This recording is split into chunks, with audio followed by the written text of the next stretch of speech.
Everyone, good morning, welcome back to my channel. তোমরা সবাই কেমন আছো? আমি কিন্তু ভীষণ ভালো আছি, আর আশা করি তোমরাও খুব ভালো আছো। আর দেখতেই পাচ্ছ, এই যে মেয়ে ঘুম থেকে উঠলো, চারিদিকে কিন্তু ঘরের অবস্থা ভীষণই খারাপ। আমি এই স্নান টান করে সমস্ত কাজবাজ গুছিয়ে চলে এসেছি ওপরে, কারণ আমরা একটু রেডি শেডি হয়ে বেরোবো। কোথায় যাব না যাব সবটাই তোমরা ভিডিওটা লাস্ট পর্যন্ত দেখতে থাকলে অবশ্যই জানতে পারবে। এক্ষুনি তোমাদেরকে বলছি না, তোমরা তো দেখতেই পেলে মেয়ে আর হাজব্যান্ড এই সবে ঘুম থেকে উঠলো। তারপর অনেকটা টাইম কেটে গেছে, মেয়েকে ফ্রেশ করিয়ে দিয়েছি, আর এদিকে বিছানা গুছিয়ে ঘরটর ঝাঁট দিয়েও নিয়েছি। যেহেতু আমি থাকবো না, তো সেই জন্য সমস্ত কাজ কমপ্লিট, আর আমি রেডি হব বলে সব কিছু কিন্তু বের করে নিয়েছি। তো চলো রেডি হয়ে নিই। হ্যালো বন্ধুরা, আমি কিন্তু রেডি হয়ে গেছি একদম। মেয়েও রেডি হয়ে গেছে, ওদিকে বাবাকে টিফিন দিয়ে দিয়েছি খেতে, আর আমরা তো ওখানে গিয়েই খাবো। আর এই যে দেখো, এইভাবেই একটু রেডি হলাম সিম্পলভাবে। তো সব দিন তো স্কুলে চুড়িদার পরেই যাই, আজকে একটু ভাবলাম শাড়ি পরে যাই। মেয়ের বান্ধবীর মারা মানে তো আমারও বান্ধবী হলো, মেয়েরা বান্ধবী আর আমরা মায়েরা বান্ধবী। তো সবাই ভাবলাম শাড়ি পরেই যাই, তো সবাই মিলে শাড়ি পরে যাবো সেই চিন্তা ভাবনাই করেছি, তাই আমি শাড়ি পরে নিয়েছি। তো চলো এখন বেরিয়ে যাই, আবার পরে তোমাদের সাথে দেখা হচ্ছে, ঠিক আছে? নাহলে দেরি হয়ে যাবে, প্রায় 10টা বাজতেই চললো। তো চলো পরে দেখা হবে, গিয়ে একদম দেখা হচ্ছে।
বারোটি বলে 23 রানের দরকার, চারটা উত্তেজনার খেলা। ক্রিকেট খেলা।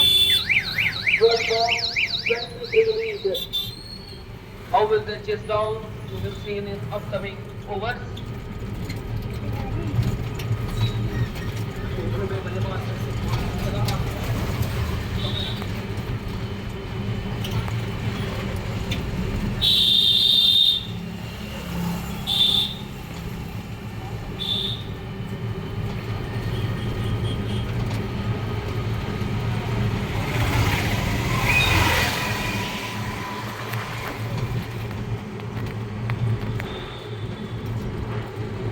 সেলফি তুলিনি, তুলবো। তুমি আগে খাওয়া দাওয়া করো। খেয়ে এসছি আমি। কি খেয়েছো? ভাত? না, তাহলে খেয়ে এসছি, ভাত রান্না করে ছেলে খেয়ে গেল। বসো, খাও খাও, তারপরে তো যাবো। শুভশ্রীর মা, হ্যাঁ হ্যাঁ, তুমি খেয়ে নাও, তারপরে একসঙ্গে যাবো। এই বস। তো বন্ধুরা দেখো, এখন কিন্তু টিফিন খাওয়া কমপ্লিট হয়ে গেছে। এখন সব ম্যাডামদের কাছে রয়েছে বাচ্চারা, তো একটু গেম খেলা হবে। তো ওখানে সবাই রয়েছে, দেখতেই পাচ্ছ। আর আমি একটু ভাবলাম তোমাদের সাথে কথা বলে নিই। টিফিন খেলাম বলতে তোমাদের সাথে শেয়ার করা হলো না, ডিম সেদ্ধ আর হচ্ছে চিঁড়ের প্যাকেট আর কেক, এই ছিল টিফিনে। তো খাওয়া দাওয়া করে নিয়েছি, এখন একটুখানি নিজেদের মতো রিল্যাক্সে ঘুরবো। তো চলো আবার পরে দেখা হচ্ছে, ঠিক আছে? একটু একটু করে যতটা পারবো তোমাদের সাথে শেয়ার করব, কারণ স্কুলের ব্যাপার তো আমি বেশি শেয়ার করতে পারবো না। চলো পরে দেখা হচ্ছে। দারুণ কিন্তু মুরগিটা দেখ।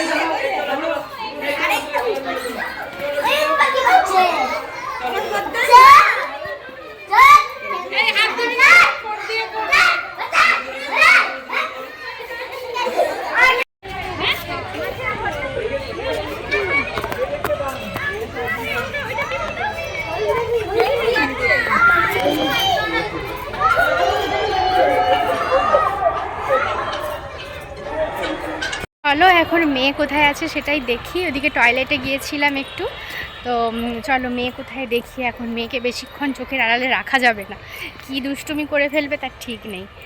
তো এই তো তোমাদেরকে মাঝে মাঝে আপডেট দিতে থাকি, তোমরা ভিডিওটা দেখতে থাকো। তো বন্ধুরা আমরা কিন্তু দুপুরের খাওয়া দাওয়া করতে বসে গেছি। দেখো আলু ভাজা আর একটা শাকের তরকারি আর মাংস, চাটনি, মিষ্টি, পাঁপড়।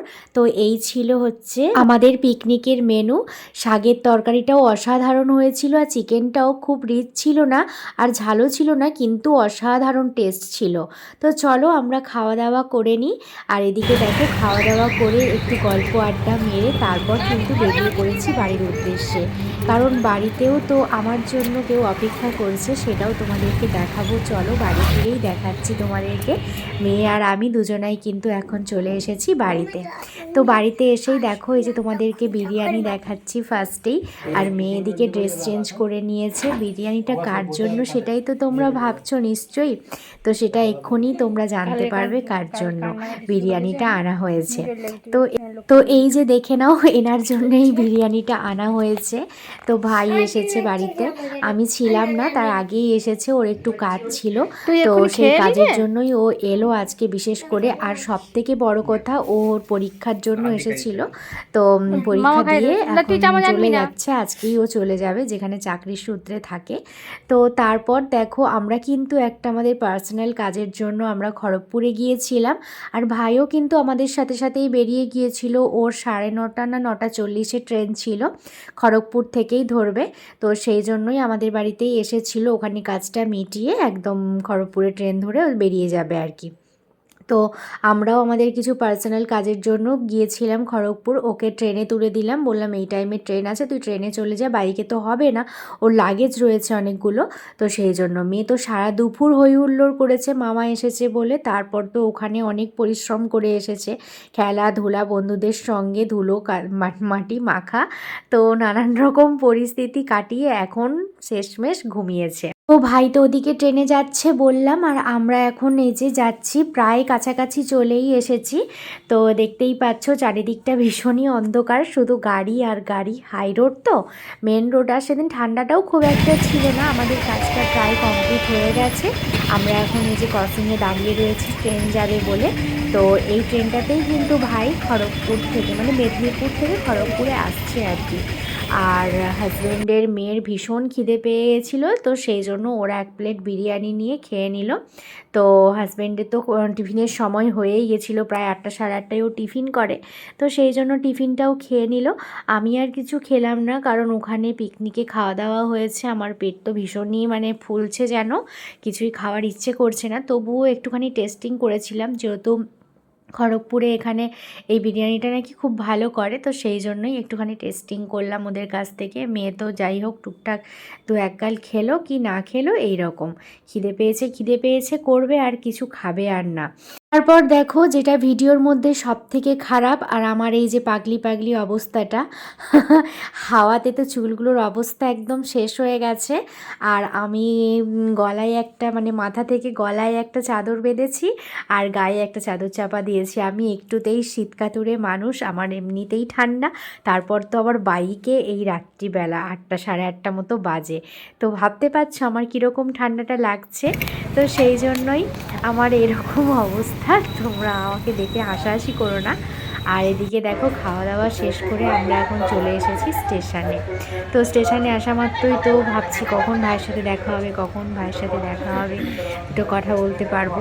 এই খড়গপুর থেকে উঠলো বলেই তাই দেখা হলো লাস্ট মুহূর্তে, কারণ নাহলে তো ও বরাবরই হচ্ছে হাওড়া থেকেই ওঠে, ওর পোস্টিংটা এখন অন্য জায়গায় হয়েছে, মানে যেখানে এখন থাকে সেখানে হচ্ছে মানে ট্রেনটাই খড়গপুর থেকে ধরলেই সুবিধা হয়। ও আসার সময় খড়গপুরেই নেমেছিল, না হলে ওর আগে যেখানে চাকরির সূত্রে থাকতো সেখানে কিন্তু মানে সেখান থেকে হাওড়াটাই ওর কাছে হতো। মানে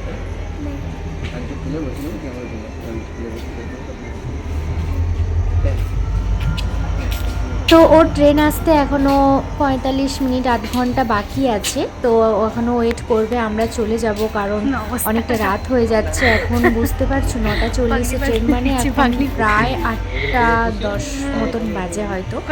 তো সেই জন্যই ভাবছিলাম চলেই যাব আর ওয়েট করব না। আর ও তো বরাবর একা যে সেই অভ্যস্ত, আমরা তো এইভাবে দিতে আসি না কখনো, কারণ ও তো বরাবরই একা হাওড়া থেকেই উঠতো। এইবারে হচ্ছে অন্য জায়গায় ওর পোস্টিং হয়েছে বলে তাই হচ্ছে খড়গপুরটা ওর সামনে, নাহলে তো ওর পুরো রুটটা আলাদাই ছিল, একদম ডাইরেক্ট হাওড়ায় ঢুকতো ট্রেনটা, খড়গপুরের ওপর দিয়ে যেতই না। তো সেই জন্যই তো চলো ওকে রেখে দিয়ে আমরা চলে এলাম। আমার তো মনটা ভীষণই খারাপ লাগছিল, ভীষণই কষ্ট হচ্ছিল, আবার কবে দেখা হবে ইচ্ছে করছিল না আসতে। তো তবুও মানে আসতে তো হবেই, কী করবো আর থেকে বলো ঠান্ডার মধ্যে। তো যাই হোক, আজকের ভিডিওটা এই পর্যন্তই। তোমরা খুব ভালো থেকো, সুস্থ থেকো। তোমাদের সাথে আবার পরের ব্লগে দেখা হবে। আজকের ভিডিওটা কেমন লাগলো অবশ্যই কমেন্টের মাধ্যমে জানিও। তাহলে আজকের মতো এখানেই টাটা, গুড নাইট বন্ধু।